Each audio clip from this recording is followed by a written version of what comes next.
आप सभी को जय श्री राम। हमारे देश में सबसे ज्यादा अगर किसी का शोषण हुआ है तो सरकारी संविदा कर्मचारी है। अगर सरकार सबसे ज्यादा किसी के साथ अत्याचार की है तो सरकारी संविदा कर्मचारी है।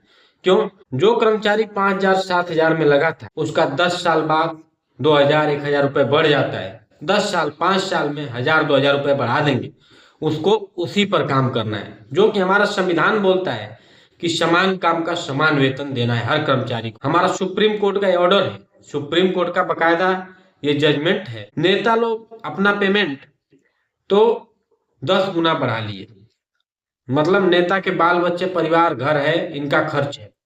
कुछ फालतू भत्ते भी ये लोग ले रहे हैं, दुनिया भर के भत्ते इनको दिया जा रहा है हमारे आपके पैसे से। और जो सरकारी संविदा कर्मचारी है उसको देने के लिए सरकार के पास बजट नहीं है, फंड नहीं है, पैसा नहीं है। अब आप बताइए, मान लीजिए किसी कर्मचारी के अगर 2 बच्चे हैं, अगर उसको पढ़ाएगा तो 10,000 15,000 में वो क्या कर लेगा? उसको पढ़ाना है, दवा है और सारा खर्च है, रोज का सब्जी का, बच्चों के पढ़ाई का, दवाई का, ये सब खर्च है। तो कहाँ से कर लेगा 10-15,000 में? इसलिए सरकार से मैं एक मांग कर रहा हूँ, विशेष आग्रह विनती निवेदन और प्रार्थना कर रहा हूँ कि या तो संविदा कर्मचारियों को बुलडोजर लगवा के फेंकवा दीजिए। सारे संविदा कर्मचारियों को ढूंढिए, बुलडोजर लगाइए और फेंकवा दीजिए उनको।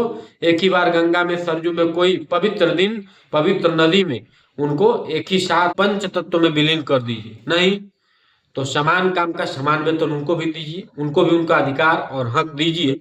इस तरीके से मारे मारे अगर वो फिरेंगे, न घर के हैं न घाट के हैं, वही कहा जाता है धोबी का कुत्ता, न घर का न घाट का।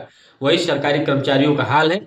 अगर ये सरकार सच में राम राज स्थापित करना चाहती है, सच में राम राज लाना चाहती है, तो पहले ये नियम, ये कायदा, ये कानून बने अपने देश में कि किसी भी कर्मचारी का शोषण ना हो, किसी भी कर्मचारी के ऊपर अत्याचार ना हो। नहीं तो जो कर्मचारी 10 साल से, 5 साल से, 15 साल से, 20 साल से नियमित सेवा कर रहे हैं लालच में कि आज नहीं तो कल हम रेगुलर होंगे, उसी में घिसे पीटे जा रहे हैं 5,000 10,000 20,000 में, उनका पूरा जीवन इसी में बीत गया। और ये नेता लोगों का पेमेंट आप देखिए, जो लोग बैठे हैं मुख्य पदों पर, इन्हीं लोगों का खर्च सबसे ज्यादा है, क्योंकि सबसे ज्यादा सुविधा सुरक्षा इन्हीं लोगों को देना पड़ रहा है। वो पैसा कहाँ से आ रहा है? जनता के टैक्स का पैसा है। इसलिए जो भी ये सरकारी कर्मचारियों की डिमांड है, जब ये सरकारी कर्मचारी अपने मांगों को लेकर आंदोलन करते हैं, अपने नियमितीकरण को लेकर आंदोलन करते हैं, वेतन बढ़ाने को लेकर कोई आंदोलन करते हैं, तो सरकार उनके ऊपर लाठियां बरसा देती है, सरकार आंसू गैस के गोले दागती है। और क्या क्या बर्बरता किया जाता है इस राम राज वाले प्रदेश में। और इस राम राज की बात हो रही है ऐसे देश में।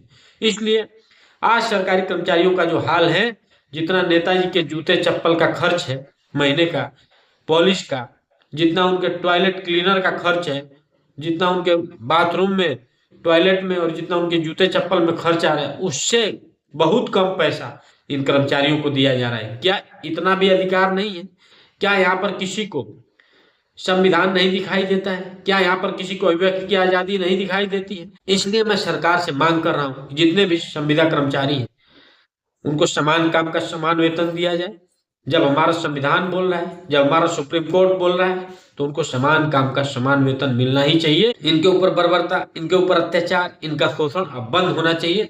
अगर ये हमारी बात, ये हमारी मांग, ये हमारी वीडियो आपको अच्छी लगी, अगर सच में आवाज उठाया गया है कर्मचारियों के लिए, तो हमारे चैनल को सब्सक्राइब करिए, वीडियो को शेयर करिए, लाइक करिए, कमेंट करिए। जय हिंद, जय भारत, जय श्री राम।